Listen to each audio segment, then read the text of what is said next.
Shalom, frères et sœurs dans le Seigneur.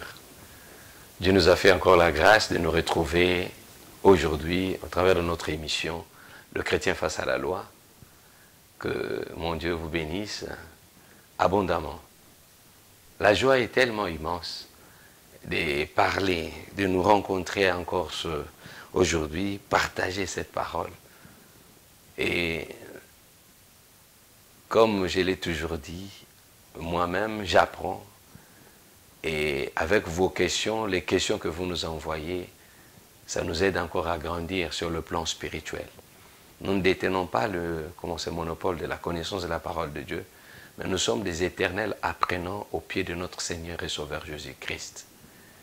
Et c'est comme ça que je vous demande de m'associer aussi, d'associer votre mission et moi-même dans vos prières. Parce que tout le monde a un combat.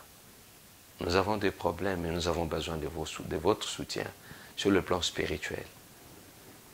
Éternel Dieu de gloire, nous voulons encore te consacrer ce moment. Remplis-nous, ô Dieu, de ton Esprit Saint et ta grâce. Prends le contrôle de ces instants, Seigneur. Inspire-nous encore et davantage. Seigneur, que tout ce qui va sortir, tout ce que nous allons dire, puisse, Seigneur, ô Dieu, nous aider à grandir spirituellement, et être des chrétiens matures dans nos foyers et partout où nous pouvons nous retrouver pour ta seule et unique gloire. Au nom de Jésus, nous te prions. Amen. Mes frères et sœurs, nous étions en train de parler, de répondre aux différentes questions.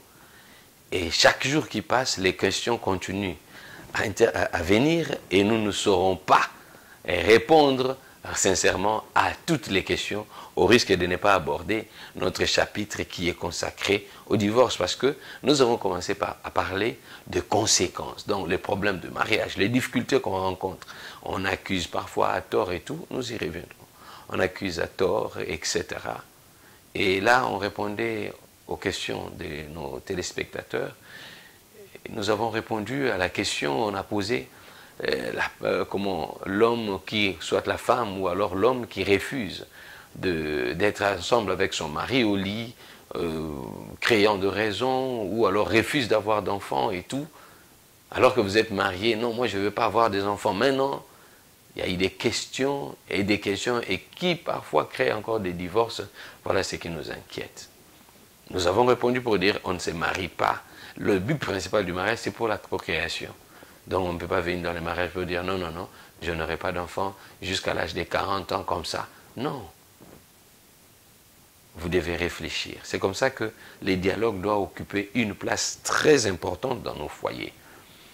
Et nous avons réservé une question d'un frère qui a posé la question de savoir que faire quand vous vous retrouvez dans le mariage et vous vous rendez compte, donc au regard des enseignements que nous avons partagés, vous vous rendez compte que votre femme, ou alors votre épouse, votre époux est immature. Nous avons promis de revenir à cette question et voilà là où nous sommes. Vous avez remarqué, au regard de nos émissions précédentes, que votre problème réside du fait que votre mari ou votre épouse est immature. Très intéressant. En fait, l'immaturité, nous pouvons considérer ça comme... On peut aussi prendre ça comme vous êtes rendu compte que vous êtes marié avec un mineur ou une mineure. Passez-moi un peu ce terme, c'est-à-dire d'utiliser cette expression ou alors utiliser le mot mineur. Vous êtes rendu compte que vous êtes marié à un enfant, à un bébé. Mais vous avez alors, vous, en tant que mature, donc en tant qu'adulte, les devoirs de protéger ce mariage. Parce que vous connaissez la parole et vous connaissez les exigences de la parole de Dieu, qu'on ne se marie pas pour divorcer, mais pour s'entraider, se supporter mutuellement. Et voilà maintenant que dans votre mariage, physiquement, votre époux ou votre épouse est majeur, c'est-à-dire 30 ans révolus, 18 ans révolus. Vous vous rendez compte que non, vous êtes marié à un docteur, à un licencié, je ne sais pas, peu importe les titres. Mais dans le foyer, vous retrouvez avec un bébé, un immature, une femme immature, un homme immature.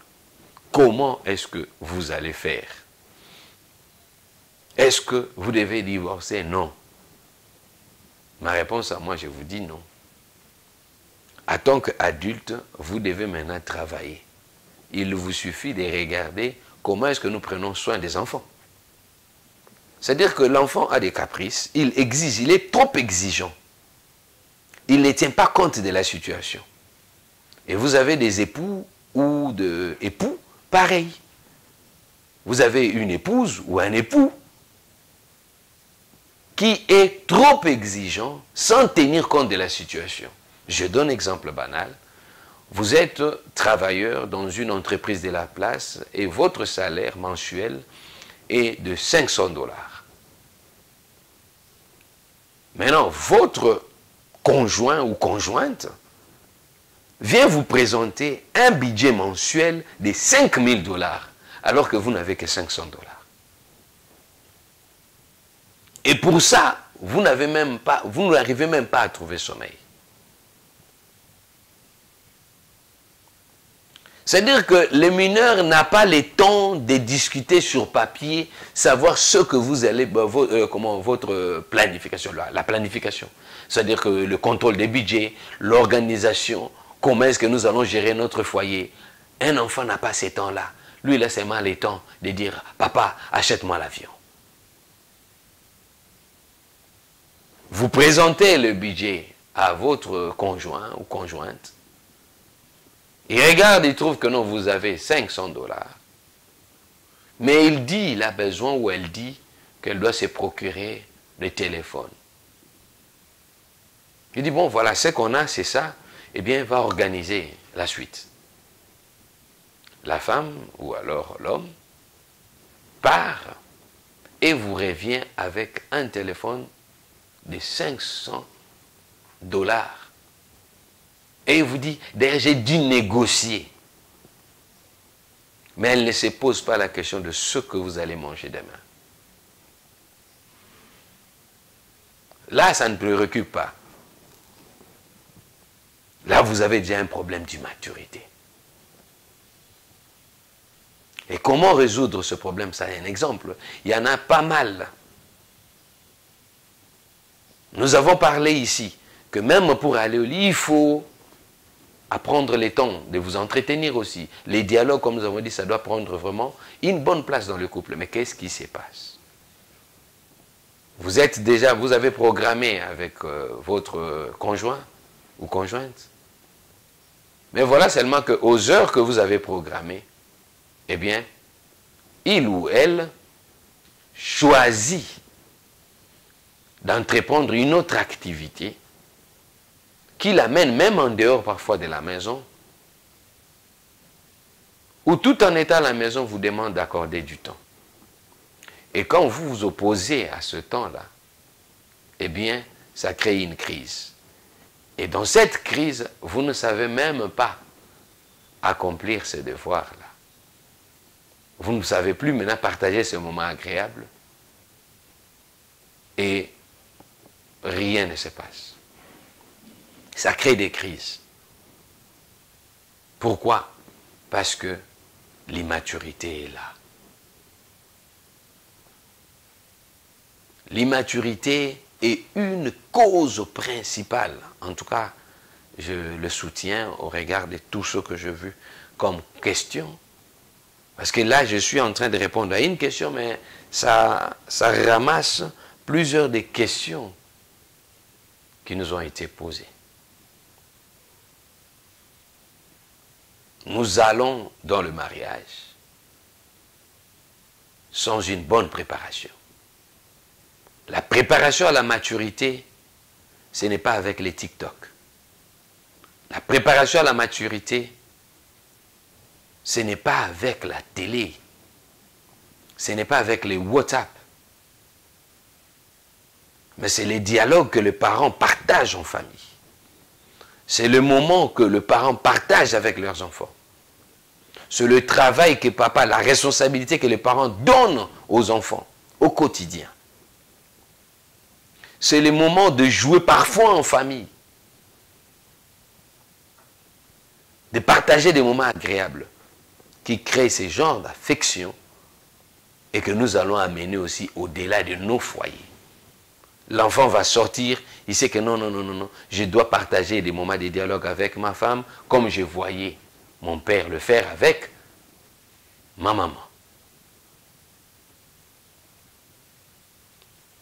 Et dans l'ancien temps, à un certain âge, l'enfant, les garçons s'est retiré. Et le fille aussi s'est retiré avec les mamans pour aller apprendre la soumission. La femme doit être soumise, l'homme ceci, et beaucoup l'homme doit travailler, etc. Mais qu'est-ce que nous n'avons pas remarqué? Et avec des questions ici, une dame pose la question, dit, mais mon mari ne fait rien sans le consentement de sa maman. C'est une cause d'immaturité, c'est comme ça que j'ai dit, cette question ramasse plusieurs questions à la fois.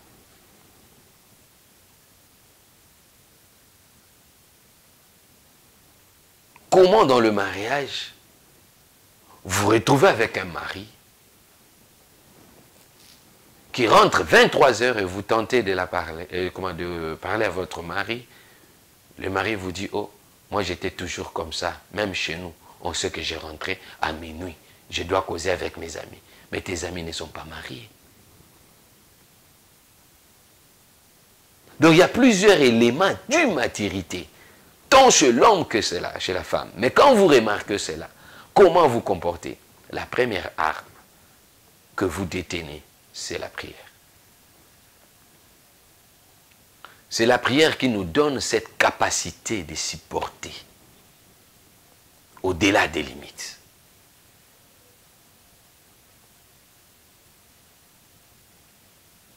La prière demeure la clé principale. Nous entrons dans le mariage pour la gloire de notre Seigneur. Et l'ennemi Satan est contre le mariage. Et qu'est-ce qu'il fait? Il commence à créer des problèmes. Et quand il n'arrive pas à te toucher, il va chercher l'autre conjoint.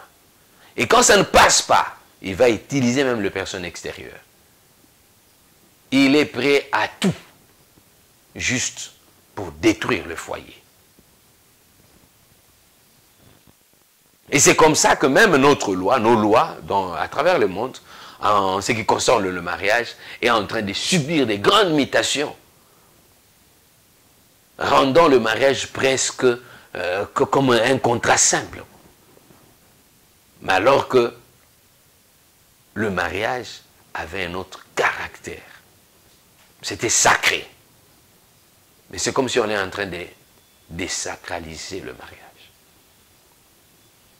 On prend comme si c'est normal. C'est normal. C'est un peu comme un contrat. On signe aujourd'hui et demain, on annule. On voit des couples mariés aujourd'hui et demain se séparent. Nous, chrétiens, nous nous marions pour la gloire de Dieu. Notre fidélité dans le mariage dépend de notre fidélité avec Dieu. Prenez ça comme base. J'aime mon conjoint parce que j'aime Dieu. Donc, ma fidélité est liée d'abord à Dieu. J'ai des comptes à rendre à Dieu. Nous l'avons dit dans nos émissions précédentes. Nous avons dit que nous entrons dans le mariage pour la gloire de notre Seigneur. Et quand nous entrons dans le mariage, c'est pour que notre Dieu soit élevé, que notre Dieu puisse se glorifier. Et nous entrons pour sa gloire. Et nous avons chacun des époux a des comptes à rendre à Dieu individuellement. Ne gaspille pas ton temps à vouloir sanctionner ta femme, dire que non, je ne la parle plus. Ou alors à l'homme, à dire à la femme de dire à son époux que non, je ne te parle plus. Non. Là, c'est utiliser les armes de Satan. Mais utilisons les armes de Dieu. Et quelle est cette arme? C'est la prière. Et la prière, l'attachement avec notre Seigneur nous donne la douceur et la paix du cœur. La paix intérieure nous permet de contrôler la situation, de considérer maintenant l'autre comme un enfant qui a besoin d'aide. C'est seulement dans la prière que nous allons trouver le soutien de notre Seigneur. Nous ne devons pas utiliser les armes de l'ennemi. Impossible d'utiliser les armes de l'ennemi parce que ça va nous amener loin du mariage et nous avancer tout près. Ou alors au divorce simplement. Nous devons savoir, hommes, femmes, qu'à chaque fois que nous blessons notre conjoint, c'est Dieu que nous blessons.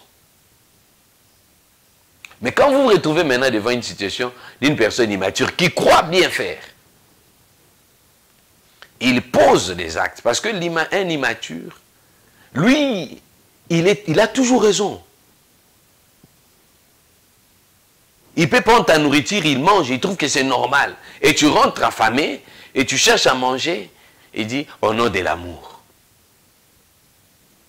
C'est comme si l'amour permet à l'autre conjoint de tout manger, ne rien laisser. Vous voyez un peu le genre de tentation. Il part, il ne voit que ses propres intérêts. Et il ne voit pas l'intérêt de la communauté. Or, dans le mariage, le moi rentre au dernier plan. Et l'autre prend la première place. Si déjà dans le mariage, l'un s'occupe de l'autre et vice-versa, vous avez déjà fait un grand pas qu'il ne faudra plus perdre. Peu importe les discussions qui peuvent intervenir. Ou les échanges. Parce que, rassurons-nous, les discussions resteront toujours là et les discussions seront toujours là présents au milieu de nous. Nous en aurons toujours les débats, les discussions, ça viendra toujours, on ne saura même pas l'éviter. Mais est-ce que c'est une raison? Et c'est une raison pour dire que non, voilà, il ne m'écoute pas et alors je me sépare de lui. Ça, ce n'est pas la solution de Dieu. C'est la solution de l'ennemi.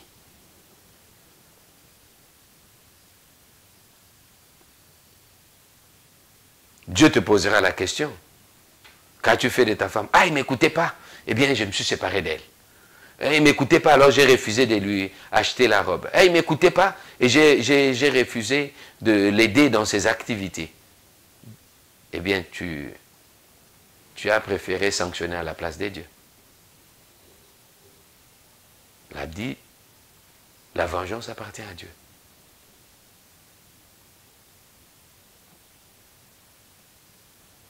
Comment tu peux me soumettre ton problème pour donner une solution pendant que toi-même tu te donnes déjà une solution? Il faut me laisser le soin de sanctionner. Et c'est ce que notre Dieu veut. Tu fais ce que toi tu peux faire et tu demandes l'aide du Seigneur. Que c'est le Seigneur, Dieu Tout-Puissant, puisse t'aider à surmonter cette montagne. Et dois-je encore vous dire que les problèmes que nous rencontrons, ce ne sont que des petites montagnes qui nous aident à être des grands après. Mais très souvent nous trébuchons avec les petites montagnes. Votre mari, votre époux se retrouve dans une situation d'immaturité, eh bien, jouez la maturité. Donnez-lui ce qu'il faudra donner et ne donnez pas ce qu'il ne faudra pas donner. Le tout dépend du cœur, de la disposition de ton cœur. Est-ce que tu le fais dans la méchanceté ou dans la joie? Comment est-ce que tu peux faire la prière, même à la maison, en famille, quand tu sais que tu es en colère contre ton épouse? Et il y a des parents qui vont même loin, être en colère contre ses propres enfants. Les papas ne parlent pas avec ses enfants. Non. Nous devons l'éviter. Tu te crois être mature dans le mariage. Que Dieu te bénisse. Alors aide ton épouse à monter dans la maturité. Mes frères et sœurs, nous sommes arrivés à la fin de notre émission de ces jours. Je vous prie vraiment, je sais que nous n'avons pas pu satisfaire à toutes les questions, mais ça continue parce que nous devons aborder prochainement notre chapitre sur les divorces. Nous avons parlé des causes des divorces, des problèmes et tout. Et dans notre prochaine émission, nous devons aborder les divorces. Et là, nous allons maintenant trop faire appel à la loi, remonter un peu dans l'histoire. Et à l'occasion, même si d'autres questions arrivent, quand nous aurons terminé ce chapitre des divorces, nous allons encore revenir à vos questions. Nous prions en ce moment que ce que nous venons de partager puisse apporter des fruits et croître dans nos vies. Que Dieu vous bénisse. Amen.